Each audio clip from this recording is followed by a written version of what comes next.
ನಿನ್ನೆ ಮಾಧುಸ್ವಾಮಿ ಇಂದು ಜಿಎಸ್ ಬಸವರಾಜು ಸಂತ್ರಸ್ತರ ನೆಲದಲ್ಲಿ ಬಿಜೆಪಿ ಸಂಸದರ ಸಂಶೋಧನೆಯನ್ನ ಮಾಡಿರುವ ರೀತಿ ಕಾಣಿಸ್ತಾ ಇದೆ. ಸಂತ್ರಸ್ತರಲ್ಲೂ ಕೂಡ ಕ್ಯಾಟಗರಿಯನ್ನ ಮಾಡಿದ್ದಾರೆ ತುಮಕೂರಿನ ಎಂಪಿ. ಏನಾಯ್ತು, ಏನ್ ಹೇಳಿಕೆ ಕೊಟ್ರು ಅಂತ ಅನ್ಕೊಳ್ತಾ ಇರಬಹುದು ನೀವು.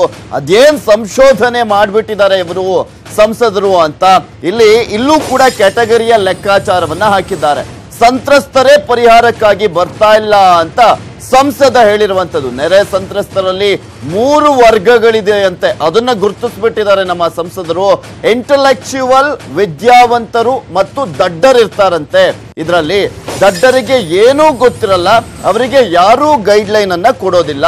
ದಡ್ಡರು ಪರಿಹಾರ ಪಡೆಯೋದಕ್ಕೆ ಬರ್ತಾ ಇಲ್ಲ ಅಂತ ಸಂಸದ ಬಸವರಾಜ್ ಅವರು ಹೇಳಿಕೆಯನ್ನ ಕೊಟ್ಟಿರುವಂತದ್ದು. ಸಂತ್ರಸ್ತರ ಬಗ್ಗೆ ವಿವಾದಾತ್ಮಕ ಹೇಳಿಕೆಯನ್ನ ಕೊಟ್ಟಿದ್ದಾರೆ ಬಸವರಾಜು. ಸ್ವಾಮಿ ನಿಮ್ ಕೈಲಿ ಆಗೋದಿಲ್ಲ ಅಂದ್ರೆ ಸುಮ್ನೆ ಸರ್ಕಾರದಲ್ಲಿ ನಿಮ್ಗೆ ಅಧಿಕಾರವನ್ನು ನಡೆಸಲಿಕ್ಕೆ ಆಗೋದಿಲ್ಲ ಅಂದ್ರೆ ಸುಮ್ನೆ ಬಂದ್ಬಿಡಿ.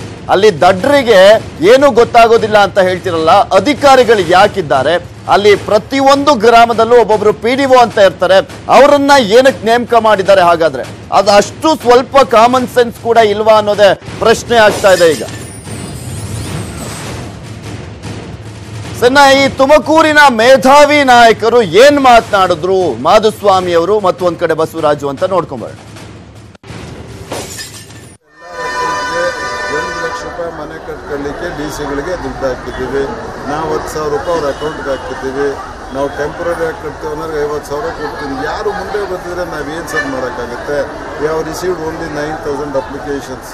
ಪ್ರಾಬ್ಲಮ್ ಇರೋದು 40,000 ರಿಂದ 80,000 ಮನೆ ಡಿಮಾಲಿಷ್ ಹಾಳಾಗಿದೆ ಅಂತ. DC-ಗಳಿಗೆ ದಾಖಲೆ ಕೊಡ್ತಾ ಇಲ್ಲ, ತಗೋತಾ ಇಲ್ಲ, ಕಟ್ಟಕ್ಕೆ ಶುರು ಮಾಡ್ತಾ ಇಲ್ಲ.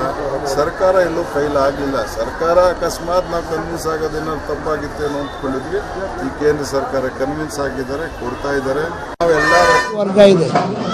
ಒಂದು ಇಂಟೆಲೆಕ್ಚುಯಲ್ಸು, ಎರಡನೇದು ಅರ್ಧಂಬರ್ಧ ವಿದ್ಯಾವಂತರಾಗಿರ್ತಕ್ಕಂಥವ್ರು, 3ನೇದು ದಡ್ಡರು, ಅವ್ರಿಗೇನು ಗೊತ್ತಿಲ್ಲ, ಅವ್ರಿಗೆ ಯಾರು ಗೈಡ್ ಮಾಡಲ್ಲ ಅಂಥವ್ರಿಗೆಲ್ಲ ನಾವು ಬರ್ತಾ ಇಲ್ಲ, ನಾವೇ ಹೋಗಿ ಅವ್ರನ್ನೆಲ್ಲ ಕರ್ಕೊಂಬಂದು ಅವ್ರಿಗೆಲ್ಲ ಅರ್ಜಿ ಹಾಕ್ಸಿ ಮತ್ತೊಂದೆಲ್ಲ ಮಾಡಬೇಕು ಅಂತ ಅವ್ರ ದಾಟಿನಲ್ಲಿ ಹೇಳಿರೋ ಹೊರತು ಅವ್ರು ಬರಲ್ಲ ಅನ್ನೋ ವಿಚಾರಕ್ಕೆ. ಮಳೆ ನಿಂತರೂ ಕೂಡ ಮಳೆ ಎಫೆಕ್ಟ್ ಮಾತ್ರ ನಿಂತಿಲ್ಲ. 2 ತಿಂಗಳು ಕಳೆದ್ರೂ ಕೂಡ ಸಂತ್ರಸ್ತರಿಗಿಲ್ಲ ನೆಮ್ಮದಿ. ಸರ್ಕಾರದ ಪರಿಹಾರವಂತೂ ಇಲ್ಲವೇ ಇಲ್ಲ.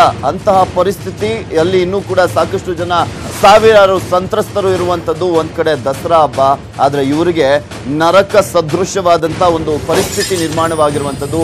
ನಾಡಿನೆಲ್ಲೆಡೆ ಸಾಕಷ್ಟು ಕಡೆ ದಸರಾ ಹಬ್ಬದ ಸಂಭ್ರಮ ಜೋರಾಗಿದೆ, ಆದ್ರೆ ಪ್ರವಾಹ ಪೀಡಿತ ಆ ಒಂದು ಜಾಗಗಳಲ್ಲಿ ಮಾತ್ರ ಆ ಸಂತ್ರಸ್ತರು ನರಕವನ್ನ ನೋಡುವಂತಹ ಪರಿಸ್ಥಿತಿ ನಿರ್ಮಾಣವಾಗಿದೆ. ಒಂದೆಡೆ ಸಂಭ್ರಮ, ಇನ್ನೊಂದ್ ಕಡೆ ಆಕ್ರಂದನ. ನ್ಯೂಸ್ 18 ಕನ್ನಡದಲ್ಲಿ ರಿಯಾಲಿಟಿ ಚೆಕ್ ಅನ್ನ ಪ್ರತಿನಿತ್ಯ ಮಾಡ್ತಾನೆ ಇದೀವಿ. ಯಾವ್ಯಾವ ಜಾಗದಲ್ಲಿ ಇನ್ನು ಯಾವ ರೀತಿಯಾಗಿ ಜನ ಬೀದಿಗೆ ಬಿದ್ದು ನರಳಾಟವನ್ನ ಮಾಡ್ತಾ ಇದ್ದಾರೆ ಅನ್ನೋದ್ರ ರಿಯಾಲಿಟಿ ಚೆಕ್ ಅನ್ನ ಕೂಡ ನಿಮ್ಗೆ ತೋರಿಸ್ತಾ ಇದೀವಿ. ಅಲ್ಲಿನ ಜನರ ಸಮಸ್ಯೆಗಳನ್ನ, ಗೊಂದಲಗಳನ್ನ, ಇನ್ನೊಂದ್ ಕಡೆ ಅವರ ಅಳಲನ್ನ ನಿಮ್ಮ ಮುಂದೆ ಇಡುವಂತ ಪ್ರಯತ್ನವನ್ನ ಮಾಡ್ತಾ ಇದ್ವಿ. ಅದರ ಜೊತೆಗೆ ಅಧಿಕಾರಿಗಳನ್ನ ಮತ್ತೆ ಹಾಗೆ ಜನಪ್ರತಿನಿಧಿಗಳನ್ನ ಕೂಡ ಪ್ರಶ್ನೆ ಮಾಡಿ ನಮ್ಮ ಕೈಲಾದಷ್ಟು ಅವರಿಗೆ ಪರಿಹಾರವನ್ನ ಕೂಡ ಕೊಡಿಸುವಂತ ಕೆಲಸ ಮಾಡ್ತಾ ಇದೀವಿ. 2 ತಿಂಗಳಾದ್ರೂ ಕೂಡ ಈ ಜನರಿಗೆ ಮಾತ್ರ ನೆಮ್ಮದಿ ಸಿಕ್ಕೇ ಇಲ್ಲ. ಅದರಲ್ಲೂ ಬಾಗಲಕೋಟೆ ಜಿಲ್ಲೆಯ ಸಂತ್ರಸ್ತರ ಗೋಳನ್ನ ಕೇಳೋರೇ ಇಲ್ಲ ಅನ್ನುವ ಪರಿಸ್ಥಿತಿ ನಿರ್ಮಾಣವಾಗಿದೆ. ಸೊ ನೀವು ಕೂಡ ನೋಡ್ತಾ ಇದ್ದೀರಾ ದೃಶ್ಯಾವಳಿಗಳಲ್ಲಿ. ಈ ಒಂದು ದೃಶ್ಯ ಏನ್ ಗಮನಿಸ್ತಾ ಇದ್ದೀರಾ, ಈ ದೃಶ್ಯ ಈಗಲೂ ಕೂಡ ಹಂಗೆ ಇದೆ. 2 ತಿಂಗಳ ಹಿಂದೆ ಆಗಿದ್ದಂಥದ್ದು ಈಗಲೂ ಕೂಡ ಅದೇ ರೀತಿಯಲ್ಲಿರುವಂಥದ್ದು. ಇಲ್ಲಿ ಮನೆ ಮಠವನ್ನ ಕಳ್ಕೊಂಡು ಇರುವಂತ ಸಂತ್ರಸ್ತರಿಗೆ ಇದುವರೆಗೂ ಬಿಡಿಗಾಸಿನ ಪರಿಹಾರವೂ ಕೂಡ ಸಿಕ್ಕಿಲ್ಲ. 2 ತಿಂಗಳಾದ್ರೂ ಕೂಡ ಸಂತ್ರಸ್ತರ ಬದುಕು ಶೋಚನೀಯ ಸ್ಥಿತಿಯಲ್ಲೇ ಮುಂದುವರೆದಿರುವಂತದ್ದು. ಹುನಗುಂದ ತಾಲೂಕಿನ ಕಮತಗಿ ಸಂತ್ರಸ್ತರ ಗೋಳು ಕೇಳೋರೇ ಇಲ್ಲ. ಮನೆ ಬಾಡಿಗೆ ಹಣನೂ ಕೂಡ ಕೊಡ್ತಿಲ್ವಂತೆ ಸರ್ಕಾರ. ಈ ಬಗ್ಗೆ ನಮ್ಮ ಪ್ರತಿನಿಧಿ ರಾಚಪ್ಪ ಬನ್ನಿ ದಿನ್ನಿ ನಡೆಸಿರುವಂತ ಪ್ರತ್ಯಕ್ಷ ವರದಿ ಇದೆ, ನೋಡ್ಕೊಂಡ್ಬರೋಣ.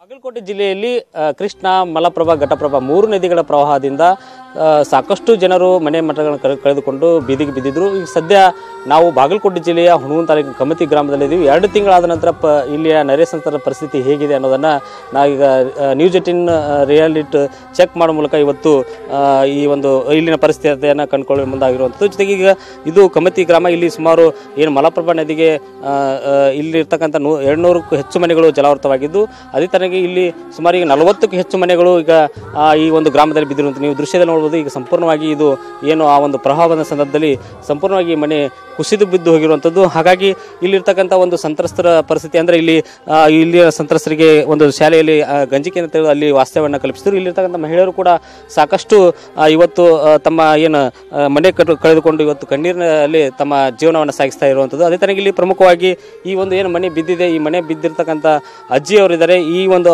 ಪರಿಸ್ಥಿತಿ ಸದ್ಯ 2 ತಿಂಗಳ ನಂತರ ಅವ್ರ ಪರಿಸ್ಥಿತಿ ಹೇಗಿದೆ ಅನ್ನೋದನ್ನು ನಾವು ಕೇಳೋಣ. ಅಜ್ಜಿ ಹೇಳಿ, ಇವತ್ತು ನಿಮ್ಮ ಮನೆ ಬಿದ್ದಿದೆ, ಈಗ ನೀವು ಎಲ್ಲಿದ್ದೀರಿ, ಈಗೇನು ಪರಿಹಾರ ಸಿಕ್ಕಿದೆ? ಬಾಡಿಗೆ ಇದೆ ರೀ, 10,000 ರೂಪಾಯಿ ಆಟ ಕೊಟ್ಟಾರಿ, ಮತ್ತೇನಿಲ್ರಿ.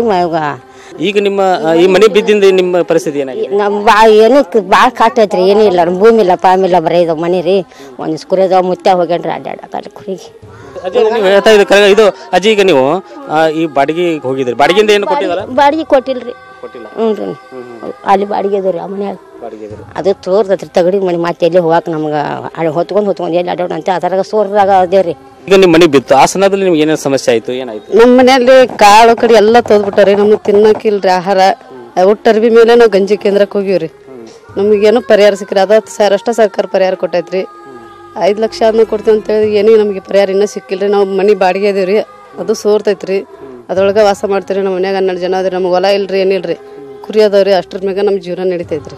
ಈಗ ನಿಮ್ಗೆ ಬಾಡಿಗೆ ಇದ್ರೆ ಸರ್ಕಾರದಿಂದ ಬಾಡಿಗೆ ಕೊಡ್ತೀವಿ ಅಂತ ಹೇಳಿದ್ರು, ಯಾರು ಅಧಿಕಾರಿಗೆ ಬಂದು ನಿಮ್ಗೆ ಬಾಡಿಗೆ ಕೊಡುವಂಥದ್ದು ಏನು ಮಾಡಿದ್ರು? ಯಾವ ಅಧಿಕಾರ ಬಾಡಿಗೆ ಕೊಟ್ಟಿಲ್ರಿ ನಮಗೆ. ನಾವು ಬಾಡಿಗೆ ಕೊಡ್ತೀವಿ ಅಂತೇಳಿ ಘೋಷಣೆ ಮಾಡಿದ ಅಷ್ಟೇ ರೀ, ಯಾರು ಕೊಟ್ಟಿಲ್ರಿ.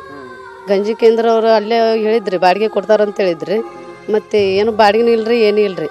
ಈಗ ಹಬ್ಬ ಬಂದಿದೆ, ಹಬ್ಬದ ಸಂದರ್ಭದಲ್ಲಿ ನಿಮ್ಮ ಮನೆ ಸಂಪೂರ್ಣ ಬಿದ್ದಿದೆ. ಈಗ ಏನು ನಿಮ್ಮ ಬಾಡಿಗೆ ಮನೆ ಆಗದ್ರಿ, ನೀವು ಯಾವ ರೀತಿ ಅಂದ್ರೆ ದಸರಾ ಹಬ್ಬ ಇದೆ ಅಂತ ಸಂದರ್ಭದಲ್ಲಿ ನಿಮ್ಮ ಜೀವನ ಯಾವ ರೀತಿ ಅಂತ? ನಾವು ಹಬ್ಬ ಆಚಾರಕ್ಕೆ ನಮ್ಗೆ ಏನು ಖುಷಿ ಐತೆ ಅಂತ ಆಚರಿಸ್ಬೇಕ್ರಿ. ಬಿದ್ದು ಬಿಟ್ಟು ಮ್ಯಾಗ ಹೆಂಗೆ ಆಚರಿಸ್ಬೇಕ್ರಿ? ಬಾಡಿಗೆದ ದುಃಖ ಆಗೈತೆ ನಮ್ಗೆ, ಕೈಯಾಗ ಎಲ್ಲ ಕಳ್ಕೊಂಡಿವ್ರಿ.